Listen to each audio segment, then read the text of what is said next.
Maya has the notes. And we can pour the extra shots into our coffees. Ooh. Oh, that one is not open. We should have, yeah, here's our new half. This is it. That's how you do it. Yeah. I thought we got another milk. Am I crazy? We do. It's in the other door. I put it in the other door. Oh, there it is. But don't open it when we have this one open. No, I just I was like, where'd it go? Yeah. We are, hey, hello, good morning, everybody. Whoa, everyone's here all at the same time. Tara, did you see your video for your husband? The slime went out, so it might be to you already, but did you see the video? It was pretty fun. Oh, you did see it. You commented on it, and you said you can't wait to see the extra charm. That's right, never mind. You did see it. Ignore me. I'm Silly Pants. We started our coffee advent calendar today, you guys. So exciting. I love advent calendars. Morning, Kaylee.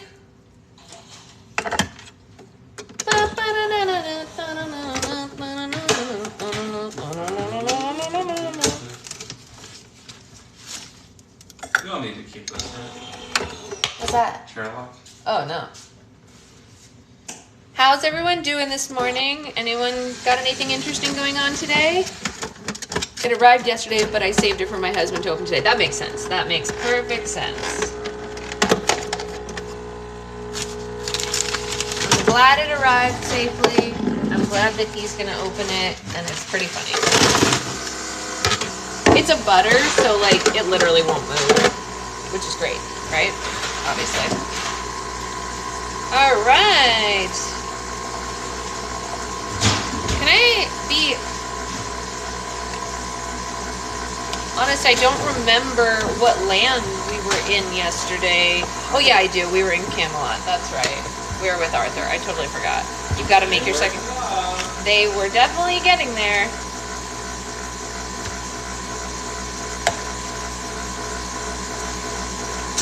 That is true. You are all correct. I liked it. I think that chapter was fun. It was fun.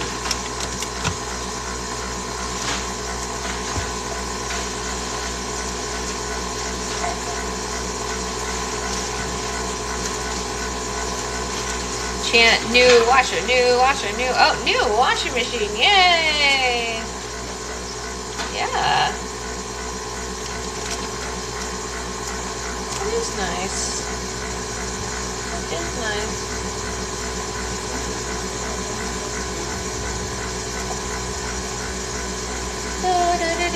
We saw a Candlelight concert for Taylor Swift tribute last night, string quartet. That's awesome! I would like to go to a string quartet of Taylor Swift music. That sounds amazing. Would you like to go to a string quartet of Taylor Swift music, babe?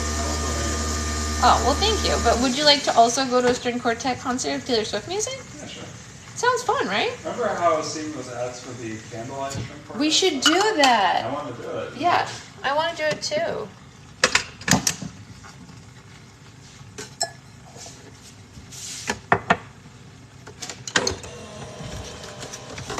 It was romantic and lovely. That sounds amazing. I want to join the grab bag here, but I don't know how to take care of slime. No problem. I actually have a ton of videos on how to care for slime. You like my hoodie? Hey, Rocky hoodie. Hey, Cindy, you're back. So if you don't know how to care for your slime, I actually have tons of videos on how to care for it, but you can also go into the slime help chat that we have on our Patreon, and you can also ask me questions anytime. Here you go, darling. Just feed it once a day. Don't feed your slime. Okay. Don't feed the plant. Don't feed the slime.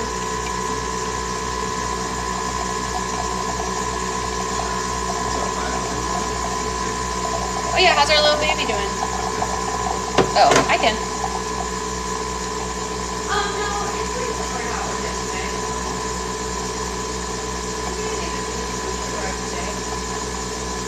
Okay. The peanut gallery never fails to amuse me. Yes, he's very entertaining. It's true. Yeah, don't be intimidated by the slime. Our group is so loving and so helpful that you will never be without answers. Even if I am busy at the moment, someone in the slime help chat is always there. no one is ever left without answers.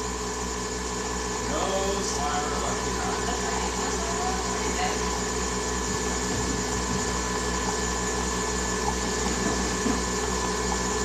Too many milks. That's my fault. It's my fault. I know.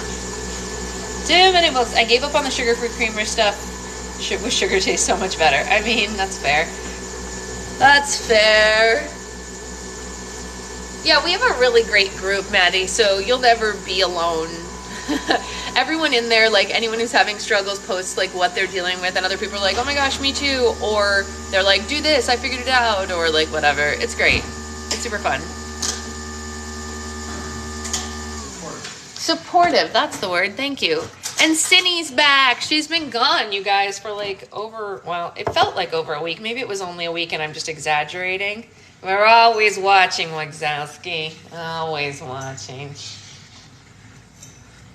Becca's favorite thing in the world is to leave quotes of things that she knows I know, because she knows that I can't help myself and I will turn the voice on. I think literally that is why she does things like that.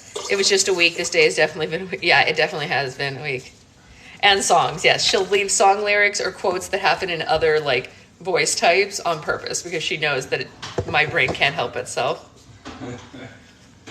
We're always watching.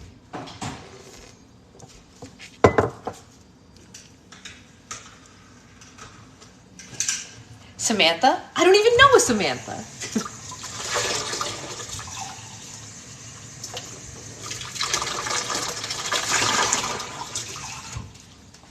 Okay. I'm not wrong, and we love her for it. Yeah, we do. We love her. Okay, let's go to Smoothie Dance.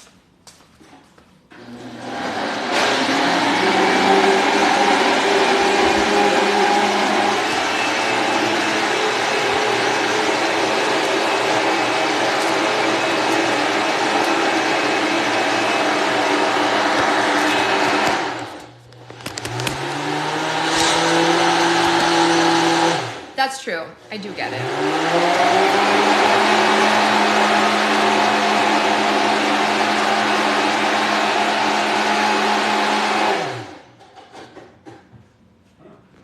Very white smoothie today. We have a white smoothie today? I guess so. You neutralized every color? I guess so. Weird. I don't know how that's possible. I've never had one of those white. Weird. They never turn out white. That's so weird. That is weird. What do I even want to know what's in there? Strawberry, a little bit of powder, Greek yogurt, Greek yogurt is white. banana, Banana is close to white. avocado. So like the avocado And the strawberry canceled each other out. And everything else is That happens natural. in slime too. Sometimes if you mix pink and green in slime, you'll get almost white. Yeah, so white smoothie. Weird. We'll call it the Great White Shark. Yes.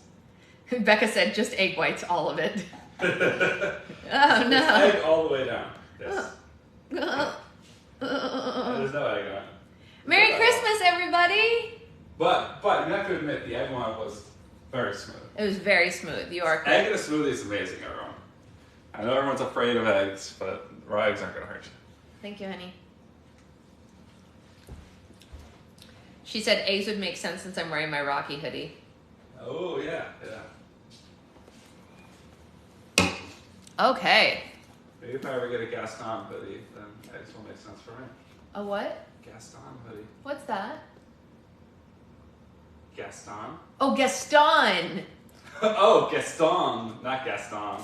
I heard Gascon. Gaston.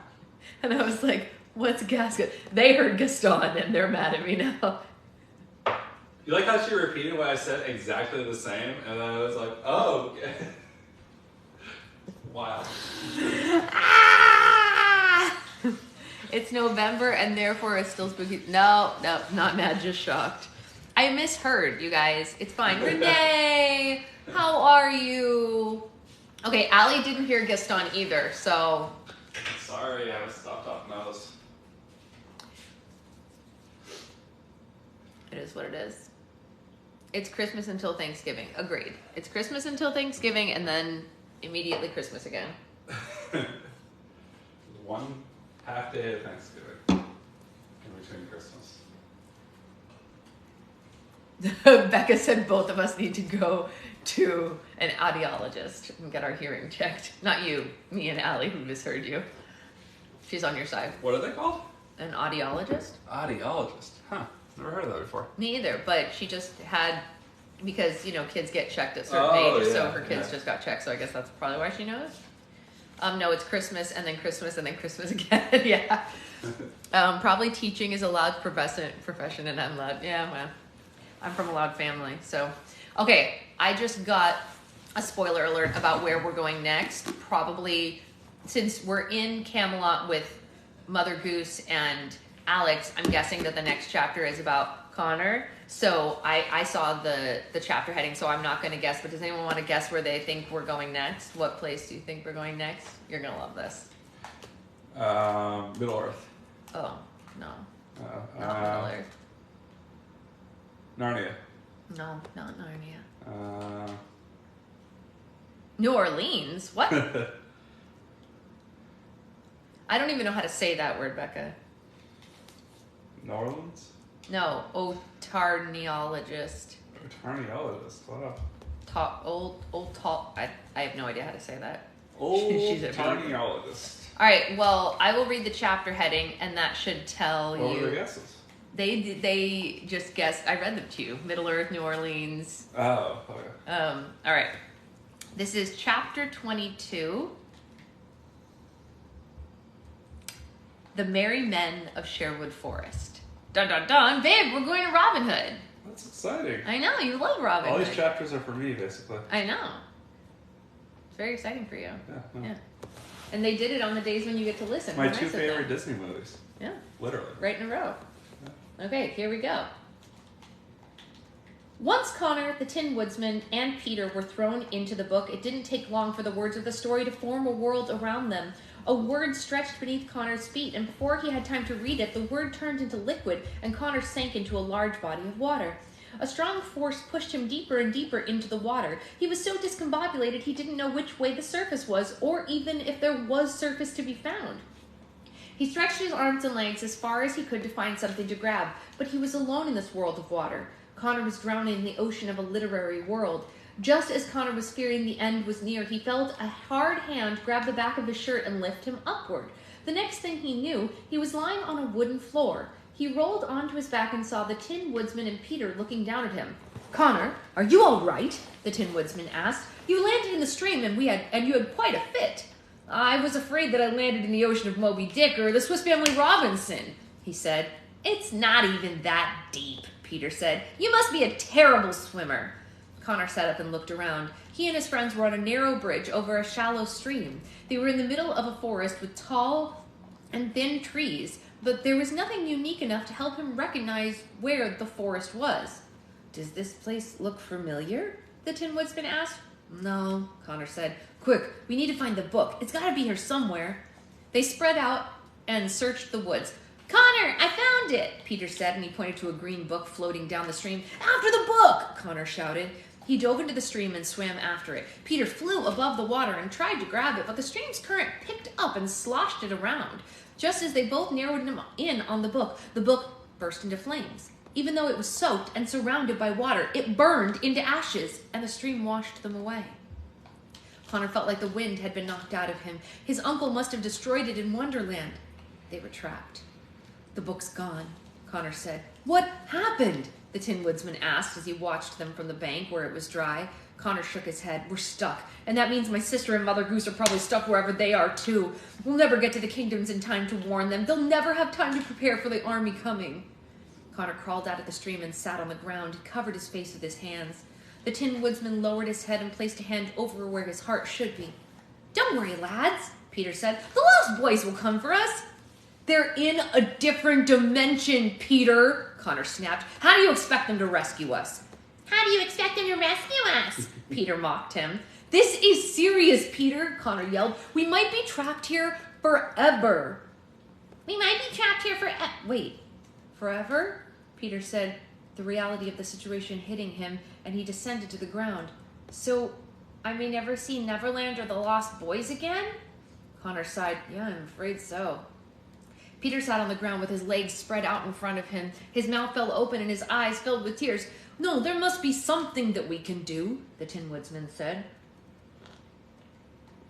I suppose the best thing to do is figure out where we are, Connor said. Hopefully we find someone who can help us.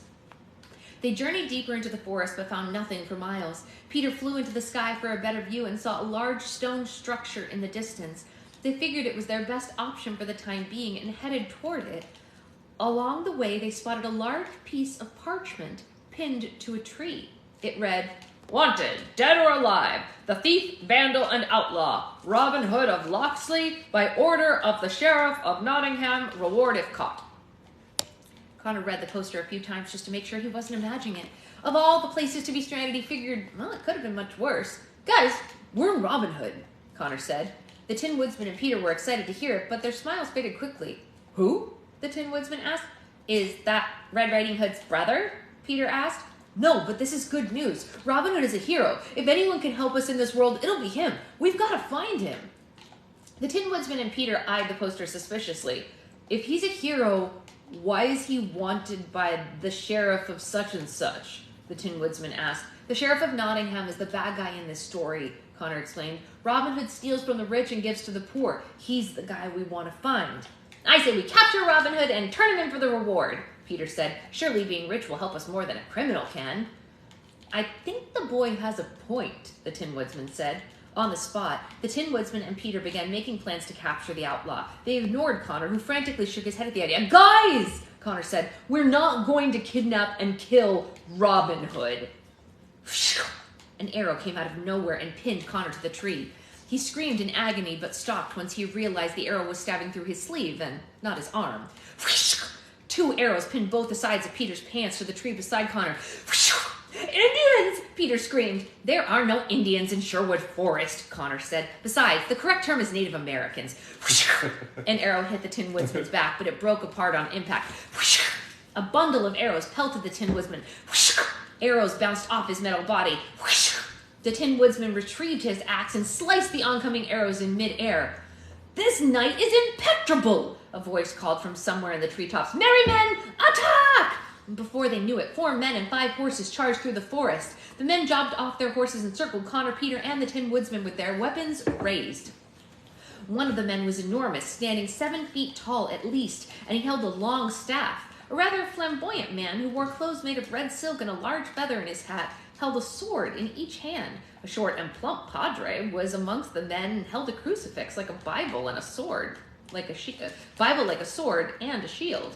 There was also a thin musician who didn't have a weapon either, but he strummed chords on a mandolin threateningly while giving the boys a nasty look. Well, look what we have here, the large man said in a gruff voice. The sheriff must be getting desperate if he's... Wait, wrong voice entirely. Whoa, that's not Sherwood Forest at all. Hold on. All I want... The sheriff must be getting desperate if he's only sent 1 knight and 2 children into the woods, the man said in silk and then tossed his hair. Oh, Heavenly Father, what kind of coward sends the children to do his sinful work? The padre said and shook his head. Connor almost didn't recognize the men circling them. They were much more weathered and aggressive than he was expecting. Pirates! Peter yelled. There are no pirates in Sherwood Forest either, Connor said. These are the merry men of Sherwood Forest. They work with Robin Hood. Looks like they found us before we could find them, the Tin Woodsman said, completely distrustful of the men around him. Which one of you is Robin Hood? You hear that, men? The knight has requested an audience with me, the voice shouted from above. A man suddenly dropped down from the treetops and landed on his feet. Oh, I shouldn't have given Robin Hood that voice. That's not a good voice for Robin Hood. I didn't know that was going to be him. Let's try again. Did you hear that, men? The knight has requested an audience with me, shouted the voice from above. Fantastic. What? It's a really good voice. Thank you. A man suddenly dropped down from the treetops and landed on his feet. He was tall and handsome with a red beard and a bright smile. He wore dark green clothes, a feathered cap, and tall boots. He held a bow in one hand, and a quiver of arrows was strapped to his back. Robin Hood! Connor said excitedly. We were just talking about you! And and plotting my arrest, or so I overheard, Robin Hood said. But there shall be no victory for you today, knight. You are no match for the great Robin Hood and his merry men. Robin Hood rarely made eye contact as he talked, and he spoke as if there were a large audience around him at all times. Connor was very disappointed. The legendary Prince of Thieves was not the compassionate hero he grew up believing in, but rather a boisterous narcissist who praised himself in the third person. Time out, Connor said. First of all, you don't have to shout. We're right here. Second of all, this is all a big misunderstanding. Do not speak, child accomplice, Robin Hood commanded. Shame on you for allowing the Sheriff of Nottingham to use your innocence as a ploy for his wrongdoings. My quarrel is with the knight standing before me, whom the sheriff sent to capture and potentially kill me. Robin Hood glared at the Tin Woodsman. The Tin Woodsman glanced behind himself to make sure he wasn't referring to someone else. Me? He said softly. I'm not a knight. Do not lie to me, knight, Robin Hood warned. Only a man working for the sheriff wears armor such as yours. You cannot fool me. Do not insult your intelligence by testing mine. I'm not wearing armor, the Tin Woodsman said. You see, where I come from, there was a witch who cast a spell on my eyes. Do not fill my head with tales of witchcraft, Robin Hood ordered. You must return to the sheriff and tell him Robin Hood is insulted by this attempt to seize me. Go now, and I shall spare your life. The merry men cheered, and the musician played a chord on his mandolin. The Tin Woodsman stayed put and eyed the men confoundedly. The night lingers, Robin Hood said. Sorry, but where am I supposed to go? The Tin Woodsman said. I told you I'm not a knight. I have no idea where to find the sheriff. Robin Hood stared at him and stroked his beard. Clearly he was not a knight, but Robin Hood was too cocky to believe that he'd been mistaken and to show another reason why the Tin Woodsman was showing resistance. The knight is so overwhelmed by my presence that he is confused, Robin Hood told his merry men. Little John will Scarlet, round them up, and we'll take the knight and the children back to our camp until they regain control of their senses. The merry men removed Connor and Peter from the tree and tied their hands and the Tin Woodsman's together. Robin Hood and the merry men climbed on top of their horses and set off deeper into the woods, pulling their captives behind them. Some hero, Peter said under his breath. This man is a lunatic, the Tin Woodsman said. You guys were right, Connor said. We definitely should have captured him and turned him in for the money. Allen a Dale, my faithful minstrel, Robin Hood called to the musician. Play us a cheerful tune of my courage and glory to pass the time as we venture home. The musician played a song on his mandolin and sang along. Robin Hood of Locksley, England's most treasured man. He takes delight in leading the fight to save a very good Nottingham. Unlike the sheriff, Robin is cherished, his heart is pure and it is true. Loved by the ladies, they were his babies and his lovely merry crew. The sheriff grows yet as Robin prepares to end Prince John's regime. If you want freedom, a better kingdom, then sing this merry theme. Robin of Locksley, 'tis no one greater than Robin of Locksley, England's most treasured man. Thank you. I made that up on the fly. That is a total banger, babe. Thank you.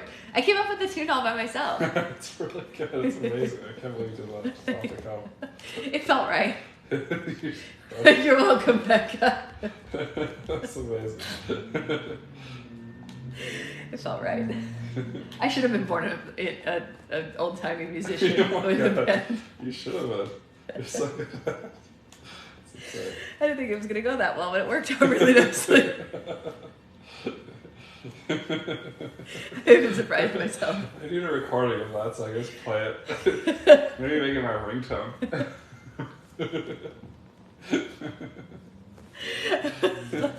I was really born in the wrong area, you guys.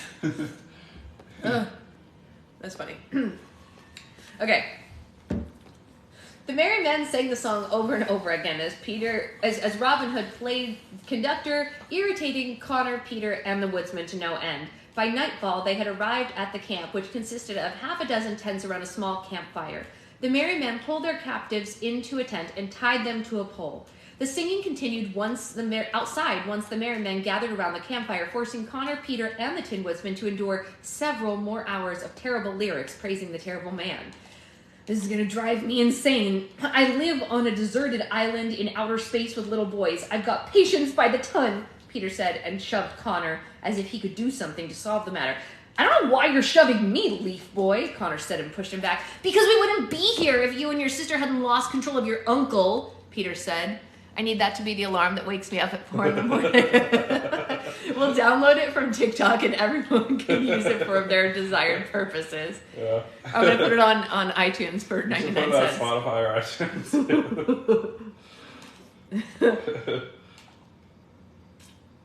Oh my god, that's great. I hope they put more in. I don't think I could get that lucky twice, so I don't think you can go that well 2 times in a row. Okay. Yeah, well, maybe if your friend didn't have a pixie-sized brain, she wouldn't have gotten kidnapped, Connor said. With every remark, they shoved each other a little harder. Gentlemen, keep fighting, the Tin Woodsman said. Why? Connor asked. Because the harder you shove each other, the looser the ropes around my hands are becoming. Connor and Peter... Wait, I have a 4-week-old. Didn't we... Oh, yeah, that's different. I need you to sing good morning. Well, I can sing good morning also, but this was pretty funny. Connor and Peter shared an excited look and took turns knocking into each other as hard as they could. They were so desperate to get away from the merry men, they didn't notice how it hurt their shoulders. After a few moments, the Tin Woodsman was able to pull his hands free from the ropes and he untied the boys. Connor, there's something sticking out of your pocket, Peter said. Connor patted his pants and felt a piece of paper coming out of his back pocket.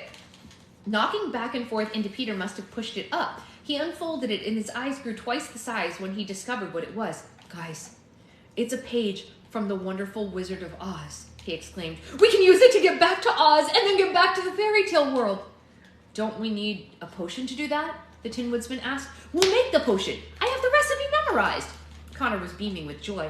He had stuffed the page into his back pocket in the cave, and he never imagined that it would later act as a lifeboat. And even better, Connor remembered his sister had one too, and he knew it was only a matter of time before Alex found it and used it to escape wherever she was, if she hadn't already. His celebration was cut short when they heard a fearful sound coming from outside. It wasn't another song, but it was horses. Hundreds of them. Connor, Peter, and the Tin Woodsman peeked out of the tent and saw a fleet of soldiers emerge from Sherwood Forest and surround the merry men's camp. They arrived so suddenly, Robin Hood and his merry men didn't have time to retrieve their weapons. A middle-aged man with a dark beard led the soldiers and wore a bright star over his armor. Uh-oh, Connor said. Who's that? Peter asked. Look, men! The Sheriff of Nottingham has come to pay us a visit, Robin Hood said, answering the question. To what do we owe this dishonor? Robin of Locksley, the sheriff addressed, you and your men are under arrest for thievery, vandalism, and running from the law. You will come with us to Nottingham, where you will await trial. Any attempt to escape will be the result in death. The sheriff nodded to his soldiers. The archers stepped forward and aimed their bows at Robin Hood and the merry men. There didn't appear to be any possible escape. This is terrible, Connor whispered. Why? The man's a nightmare, Peter said. No, it's terrible for us, Connor said. The sheriff is going to find us and take us back to Nottingham with them. But we were captured. We're not associated with them, the Tin Woodsman said. It doesn't matter, Connor said. I know the sheriff seems more tolerable than Robin Hood, but he's seriously a bad dude. He'll take us back to the castle and he'll torture us for sport. Peter and the Tin Woodsman eyed each other nervously. Connor paced around the tent, thinking of some way they could escape. All they had in the tent was a raggedy blanket and a white sheet bundled up on the ground. Yeah, so what do we do? Peter asked. I've got an idea, Connor said. It's crazy, but it just might work. Just go along with whatever I say. Outside, they were becoming increasingly tense. Robin Hood left the campfire and approached the Sheriff of Nottingham. You are very clever, Sheriff, Robin Hood said. You planned for me to capture one of your knights earlier, so you could follow him back to our camp. Well played. You imbecile, the sheriff said. We found you because your voice carries for miles. All the merry men slumped. They knew their leader's volume would get them into trouble eventually. Do you know what else carries through the forest, Sheriff? Robin Hood asked. My love of Nottingham. So take me away, beat me, torture me, and kill me. In the end, you may render my body lifeless, but you will never destroy my spirit. Little John screams. Yes, That's what I was about to say. No, sir. There's some ghostly thing coming this way, Will Scarlet said. The merry men and the Nottingham soldiers all turned to the center of the camp. Connor had covered himself in the raggedy blanket. He was hunched over and limped towards them with his arms extended like a zombie. Who is this? The sheriff asked. Declare yourself at once, or I will have an arrow shot through your heart. Connor gulped. He'd hoped this would work. I do not fear your arrows, for I cannot be killed, he said in a ghoulish voice. I am Conamundo, the feared sorcerer of Sherwood. Sorcerer? Robin Hood laughed. This boy is a mere child we found in the forest. Silence! Connor yelled at Robin Hood. You are blinded by arrogance and were easily fooled by my mortal disguise. I come before you now to offer the sheriff and his men a warning. Leave my forest at once, or I shall sick my army of the dead upon you. The sheriff and his soldiers laughed uproariously. Connor wasn't fooling anyone. This boy must learn what happens to people who threaten us, the sheriff said. Shoot him! Now! Oh, sorry, just kidding. Now, Connor whispered. As the archers aimed their arrows at him, the Tin Woodsman ran out from the tent, but without his head. The merry men and the soldiers screamed at the terrifying sight. For all they knew, this was a headless man back from the dead. The Tin Woodsman ran towards the soldiers, and many of them retreated into the woods. Peter, you're next, Connor whispered. Peter shot out of the tent and wrapped in the white sheet. He flew above the camp and moaned in agony like a tortured spirit. The men held on to one another and screamed. The padre said a prayer and held his crucifix up to the hovering spirit. These forests have been conquered by black magic, the sheriff said. Forget about Robin of Locksley and his merry men. We must return to Nottingham at once. The sheriff whipped the reins of his horse around and retreated into the woods. The few remaining soldiers followed him, many of them ripping off their armor and hurrying away to run faster. When the coast was clear of the soldiers, Connor took off the raggedy blanket. Peter threw off the sheet, and the Tin Woodsman retrieved his head from the tent and screwed it back on like a bottle cap. They burst into hysterical laughter and gave each other high fives. Did you see the looks on their faces? Connor asked. We petrified them, Peter said. I would have never thought to take my hat off, the Tin Woodsman said. Good idea, Connor. The merry men were trembling and still clutching one another. Robin Hood approached Connor and his friends despite his men's pleas to stay away. He looked them in the eye and bowed. Yes, this is Land of Stories, Book 4.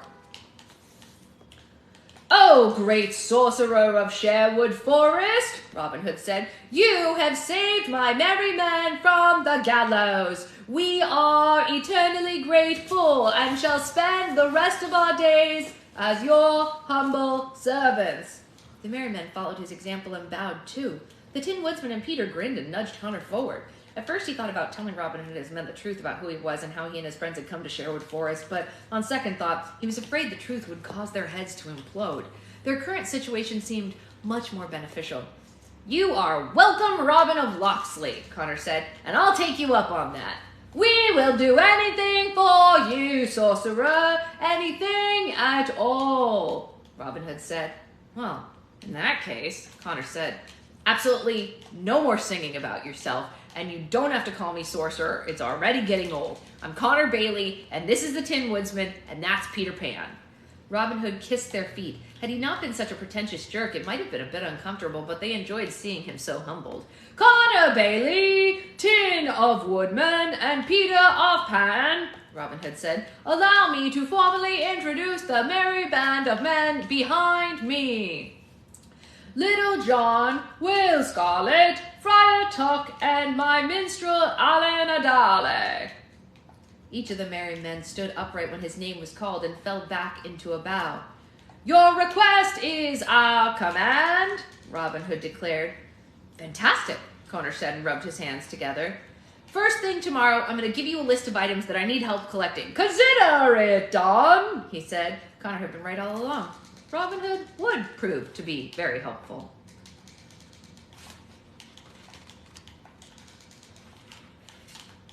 Sorcerer. What's a sorcerer? What did I say? Did I not say sorcerer? I thought you did. I thought I did. Excuse me. That was an amazing chapter. That was really funny. I told you he's a great writer, right? It's very funny. Yeah. I put the emphasis on the... movie. It's really good. Oh yeah, it's very funny. They should definitely turn this series into... Actually, it would probably make, because there's so many, it would probably make a great, like, TV series. Yeah. You know, every chapter could be That's true. an episode. So many good characters. Yeah. Yeah, so many great characters. And they're so funny. I put the emphasis on the end and it made you let that... Yeah, so that was a great chapter. They're great. Very, very great. Your Robin Hood is fantastic. It's very good. Autumn loves story time too. Oh, good. I have made a 4-week-old child happy. That literally is the joy of my life. Yeah, Chris Coffer is an amazing writer, you guys. When we picked up the first book of this series out of that little library for free, I never would have thought that we would love it so much. I literally thought that it was just going to be like, oh, we picked a book for the kids this one time. We'll go back to our regular books next time. But it's hilarious. And it's like he wrote it right to my soul. It's everything I love in one book. It's so funny. It's got so many great characters. His way with words is so smooth, you know, really, really well constructed. It's never difficult to read. There's so many books that it's like, and you like trip over the words, but this just flows. He probably writes dialogue so well because he had to read scripts for so long. No, Becca, I haven't. I have a huge stack.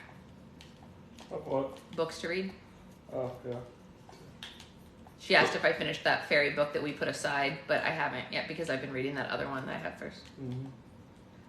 You know what? I haven't even picked it up again yet because it's like I had so many books ahead of it on my like personal list. I was in the middle of some other stuff and I wanted to finish the series I was in first, so that's why. But I have it here with me. I can read it when I'm done. I haven't either since we stopped it. Yeah, it looked. You know, that's the thing. You take a risk when you're buying a book. You read the back of a book and you're like, this sounds like it's up my alley, and sometimes it's good and sometimes it's clunky. You know. Mm-hmm. Yeah. I wish I had the concentration to read more. Yeah, we implemented reading time, actually, and I've been really pleased since we did. That's nice. We have reading time at night before bed now, and it, like, settles your brain in all sorts of good ways, you know? Yeah. Yeah, I it's agree. nice. Yeah. It's fun. Libraries for the win. Yeah, libraries are great. Yep. Big fan of libraries. My problem is that I can't unitask. I don't usually either, except at bedtime, but usually I would have Slime with me while I read if it's not bedtime. All right, well, we got lots to do for today. It's a busy day. Time to go see some tiny humans. Get some sliming done, get some writing done. I don't know. I do audiobooks and physical books. Yeah, same. All right, I'll see you all later. And that's all. No book club tomorrow as usual. It's Sunday, but have a good weekend anyway. Bye, guys. Bye-bye. Except we're going to decorate our Christmas tree later, so I'll send pictures.